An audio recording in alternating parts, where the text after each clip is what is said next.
Optical fibre ऐसा रेशा है जिसे सूचना को एक स्थान से दूसरे स्थान तक बिना किसी डेटा हानि के हम भेज सकते हैं। ऑप्टिकल फाइबर के द्वारा हम सूचनाओं को विश्व में कहीं भी एक स्थान से दूसरे स्थान तक बिना किसी डेटा हानि के भेज देते हैं। इसके आंतरिक भागों में सबसे अंदर का भाग कोर होता है, उसके ऊपर क्लैडिंग और सबसे बाहरी भाग जैकेट होता है जो कोर और क्लैडिंग को सुरक्षा प्रदान करता है। जो आंतरिक भाग कोर होता है वो सबसे अधिक सघन होता है, इसका अपवर्तनांक सबसे अधिक होता है। आइए हम कोर के बारे में जानते हैं जो इस ऑप्टिकल फाइबर का आंतरिक भाग है। यह ऑप्टिकल फाइबर यानी कोर ऑप्टिकल फाइबर का आंतरिक भाग होता है। कोर का अपवर्तनांक का मान क्लैडिंग के अपवर्तनांक से अधिक होता है और यह आपके बाल के बराबर मोटा होता है लगभग।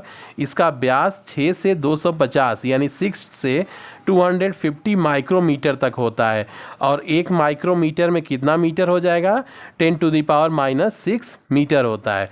ठीक है, यानी इतना पतला, इतने काफ़ी बारीक साइज का ये इसका कोर का साइज होता है, यानी मनुष्य के बाल के साइज के बराबर ये कोर का साइज होता है। कोर को बनाने के लिए प्लास्टिक और कांच का प्रयोग किया जाता है। कोर को बनाने में प्लास्टिक और कांच का प्रयोग होता है। अगला भाग है क्लैडिंग। क्लैडिंग यह कोर के बाहर का बेलनाकार भाग होता है। कोर के बाहर का ये बेलनाकार भाग क्या कहलाएगा? क्लैडिंग होता है। इसका व्यास लगभग 10 से 450 माइक्रोमीटर यानी 10 से 450 माइक्रोमीटर तक होता है। क्लैडिंग के अपवर्तनांक कोर के अपवर्तनांक से कम होते हैं। जो क्लैडिंग होता है वो कोर से ज़्यादा सघन नहीं होता है, यानी कोर का अपवर्तनांक सबसे अधिक और उससे कम अपवर्तनांक किसका होता है?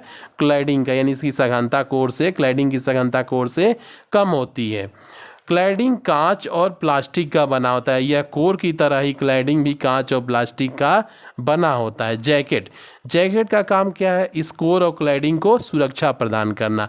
ऑप्टिकल फाइबर में जैकेट एक बाह्य आवरण की तरह से है, जैसे कॉपी में कवर होता है ना, सेम उसी तरह यहाँ पे ऑप्टिकल फाइबर में कोर और क्लैडिंग के लिए जैकेट क्या है? एक कवर की तरह है, बाह्य आवरण है जो कोर तथा क्लैडिंग को सुरक्षा प्रदान करता है। तो ये जैकेट काम क्या करेगा? कोर और क्लैडिंग को सेफ्टी देता है, सुरक्षा देता है। ऑप्टिकल फाइबर के उपयोग, आइए अब हम जानते हैं कि इसका कहाँ कहाँ उपयोग क्या होता है। टेलीकम्युनिकेशन अर्थात संचार में तांबे के तारों के स्थान पर ऑप्टिकल फाइबर्स का प्रयोग होता है। सोचिए कितना सस्ता हो जाएगा यदि हम संचार में तांबे के तार जो कॉस्टली होते हैं उनकी जगह हम अगर शीशे और प्लास्टिक से बने इस तार का यानी ऑप्टिकल फाइबर का उपयोग करें। और उसका दूसरा उपयोग, इससे ऑप्टिकल सेंसर बनता है जो प्रकाश तरंगों को इलेक्ट्रॉनिक सिग्नल में बदल देता है। तो ऑप्टिकल सेंसर का काम क्या है? प्रकाश तरंगों को इलेक्ट्रॉनिक सिग्नल में बदलता है और ये किससे बनता है? ऑप्टिकल फाइबर से।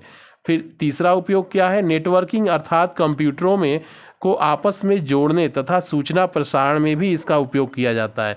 इस ऑप्टिकल फाइबर का उपयोग पृथ्वी पर अगर कहीं भी है या इस संसार में कहीं भी एक जगह से दूसरे जगह कंप्यूटर रखे हुए हैं अलग अलग देशों में, उनको भी आपस में जोड़ सकते हैं हम ऑप्टिकल फाइबर्स के द्वारा और उनसे सूचनाओं का आदान प्रदान इसी ऑप्टिकल फाइबर में नेटवर्किंग के थ्रू हम करते हैं।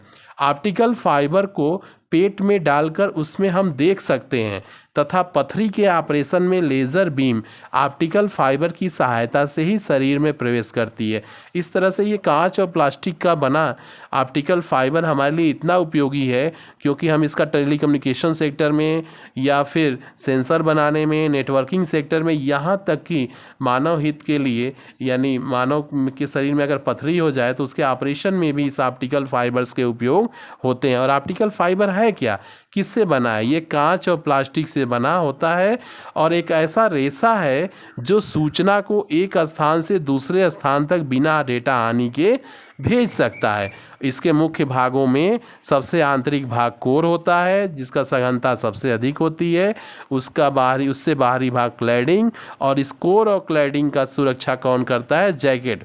और सबसे आंतरिक भाग कोर, ये कैसा होता है? मनुष्य के बाल के साइज का, यानी काफ़ी पतला होता है। 6 से 250 माइक्रोमीटर कोर का व्यास होता है और क्लैडिंग का व्यास 10 से 450 माइक्रोमीटर के बीच में होता है और ये कोर और क्लैडिंग को सुरक्षा कौन प्रदान करता है? जैकेट। तो इस तरह हमने जाना ऑप्टिकल फाइबर के भागों के बारे में। ऑप्टिकल फाइबर के मुख्यतः 3 भाग हैं, कोर, क्लैडिंग और जैकेट, और उसके उपयोग भी हमने इस तरह समझ लिए कि टेलीकम्युनिकेशन के सेक्टर में उपयोग है और सेंसर बनाने में ऑप्टिकल सेंसर इससे बनेगा, नेटवर्किंग में भी इसका उपयोग है और पथरी के ऑपरेशन में भी इस ऑप्टिकल फाइबर का उपयोग किया जाता है।